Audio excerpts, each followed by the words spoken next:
बहुत ही जल्द, एक्चुअली कल ही हो सकता है कि आप देखें कि एक यूएस मिलिट्री एयरक्राफ्ट भारत में लैंड करेगा और यूएस कहेगा, लो ये रहे तुम्हारे इलीगल इमिग्रेंट्स, वो इंडियंस जो कानून तोड़ के गलत तरीके से यूएस में घुस गए थे। अब हम इनको वापस इंडिया भेज रहे हैं। इस तरीके से काफ़ी सारे इंडियंस यूएस इंडिया में डिपोर्ट करेगा। यहाँ पे आप देखेंगे आर्टिकल में यूएस सेंड्स लिखा है, लेकिन अभी भेजा नहीं गया है। जब मैं वीडियो रिकॉर्ड कर रहा हूँ तो जो ये फ्लाइट है यूएस से निकल चुकी है। इन्हें 24 घंटे लगेंगे इंडिया पहुँचने में।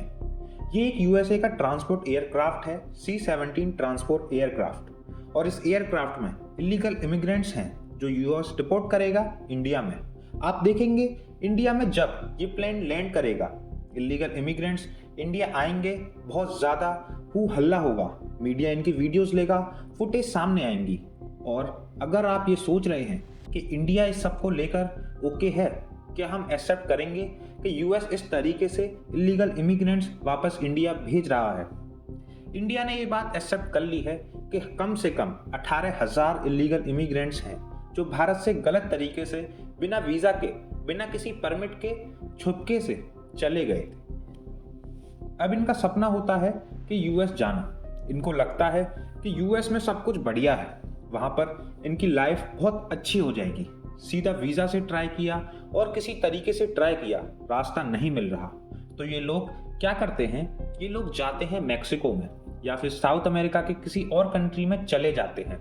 वहाँ से एक बड़ा रिस्की रास्ता तय करते हुए, बहुत ही रिस्की जर्नी तय करते हुए ये यूएस बॉर्डर पर पार करके घुस जाते हैं यूएस के अंदर। और ऐसा नहीं है कि ये सिर्फ इंडिया के लोग करते हैं, कई चाइना के लोग भी ये करते हैं, और ऑब्वियसली कभी कभी ये लोग पकड़े भी जाते हैं। फॉर एग्जाम्पल, ये आप देखेंगे सीन यूएस मैक्सिको बॉर्डर पे है। यूएस की एडमिनिस्ट्रेशन है, यहाँ पे जो पुलिस है, काफ़ी बार ये लोग इन लोगों को पकड़ लेते हैं। वहाँ पे आपको विभिन्न प्रकार के लोग मिलेंगे, कई चाइना के हैं, कई वियतनाम के हैं, कई तो साउथ अमेरिका कंट्री के हैं। ठीक है, यहाँ पे कई इंडियंस मिलेंगे, कुछ पाकिस्तानी भी मिलेंगे, बांग्लादेश भी मिलेंगे।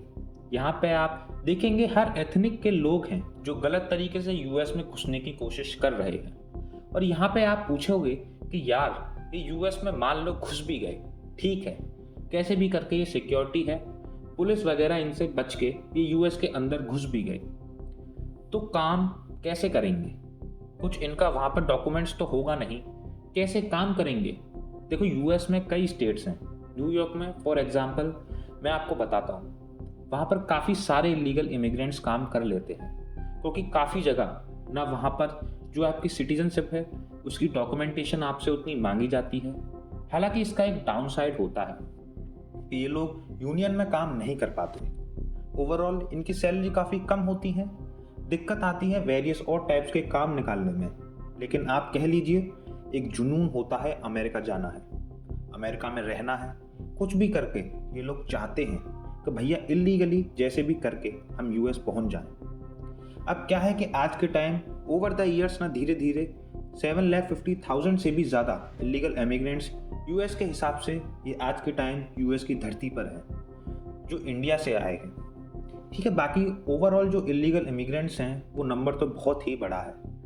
ट्रंप ने ओवरऑल टारगेट कर रखा है कि ये अपने कार्यकाल में ना टोटल 20 मिलियन जो इलीगल इमिग्रेंट्स हैं इनको डिपोर्ट करेंगे यूएस से।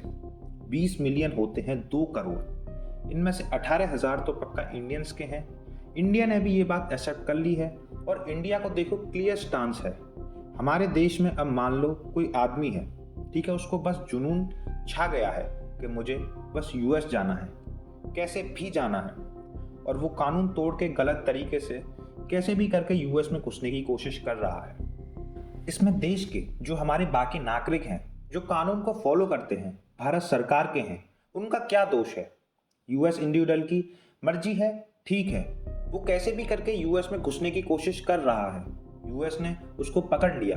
अब यूएस ने इंडिया के डॉक्यूमेंट दिखाया कि देखो हम प्रूव कर सकते हैं कि ये भारत के नागरिक हैं, ये आपको वापस लेना होगा। अब हमारे लिए यहाँ पे अच्छी बात ये है कि हमें अभी के लिए फॉर द टाइम बिंग खुद पैसा नहीं खर्चना पड़ रहा है। यूएस की मिलिट्री के प्लान्स खुद बहुत सारे पैसे खर्च के लाखों रुपए खर्च करके इमिग्रेंट्स पर, इलीगल इमिग्रेंट्स पर लाखों रुपए खर्च के भारत में इनको डिपोर्ट कर रहे हैं। और न सिर्फ भारत में, ये यूएस कर रहा है दुनिया भर के कई देशों में।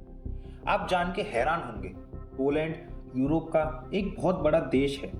पोलैंड से भी काफ़ी सारे इलीगल इमिग्रेंट्स यूएस पहुंच चुके थे। अगेन ये जो नंबर है बहुत बड़ा है। 2 करोड़ में ना कई चाइनीज़ हैं, कई यूरोपियंस हैं, कई साउथ अमेरिकन्स हैं, कई अफ्रीकन्स हैं, दुनिया भर के लोग हैं कि 30,000 पोलिश लोग हैं जो यूएस में घुसने की कोशिश कर रहे थे। इलीगली पकड़े गए, इनको वापस डिपोर्ट कर दिया जाएगा। आप सोच कर देखो, यूएस जाने का क्रेज़ इतना है कि पोलैंड यूरोपियंस देश हैं, यहाँ से भी लोग कोशिश कर रहे हैं कि कैसे भी यूएस जाने का इनको मौका मिल जाए। चाइना ने ये बात एडमिट कर ली है कि हाँ, बिल्कुल हमारे भी कई लोग होंगे जो यूएस घुसने की कोशिश कर रहे होंगे, और अगर यूएस इन लोगों को वापस चाइना भेजेगा तो चाइना इनको एक्सेप्ट करने की बात कर रहा है। और सिंस अभी के लिए for the time being deport करने की कॉस्ट यूएस खुद उठा रहा है ना, ये हमारे लिए काफ़ी अच्छी बात है। वैसे मैं आपको ये बता दूं, मिलिट्री ट्रांसपोर्ट एयरक्राफ्ट को यूएस से इंडिया में ले जाने की कॉस्ट बहुत ज़्यादा होती है। अभी रिसेंटली बताया गया था कि ये जो मिलिट्री डिपोर्टेशन हो रहा है ना, ये एक आप कह लो कमर्शियल एयरलाइन में जितना फर्स्ट क्लास की सीट होती है ना, उससे भी ज़्यादा महंगा पड़ रहा है। इनको कॉस्ट आएगी $4,675। इंडियन रुपीज़ में रफली ये हो गया 4 लाख। 4 लाख एक इलीगल इमिग्रेंट्स को डिपोर्ट करने के। 10 के कितने हो गए? 40 लाख। 100 के कितने हो गए? 4 करोड़। और हज़ारों में तो आप मान के चलिए मिलियंस ऑफ डॉलर्स का खर्चा आएगा। सो अगुन ये सारे खर्चे अभी के लिए यूएस उठा रहा है, और डोनाल्ड ट्रंप ये मानते हैं, इन्होंने अपने लोगों को वादा किया है कि ये यूएस को इलीगल इमिग्रेंट्स मुक्त बना देंगे। इससे ट्रंप के हिसाब से जो ओवरऑल क्राइम है ये कम हो जाएगा। और ट्रंप ये ज़रूर मानते हैं कि यूएस को वापस उनके हिसाब से अगर एक बहुत ही पावरफुल कंट्री बनाना है तो यूएस सेफ होना चाहिए। यूएस एक ऐसा कंट्री होना चाहिए जहाँ पे क्राइम ना एक बराबर हो। तो दोस्तों, आपका क्या मानना है कि इंडिया को ये एक्सेप्ट करने चाहिए थे इलीगल इमिग्रेंट्स? हमें अपने व्यूज़ कमेंट सेक्शन में बताइए। Thanks for watching.